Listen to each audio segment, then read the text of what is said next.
ఇంటి పొచ్చటి నువ్వు నూరుతున్నప్పుడు, బయట తోటి సమట నువ్వు తుడుచుకున్నప్పుడు, దండాన నీ సొక్క ఆరేస్తున్నప్పుడు, నీ ఒంటి వాసన తెగ గుర్తొచ్చినప్పుడు,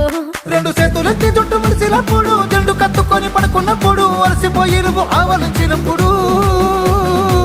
వచ్చుండై ఫీలింగ్స్ వచ్చి వచ్చి చంపేస్తుండ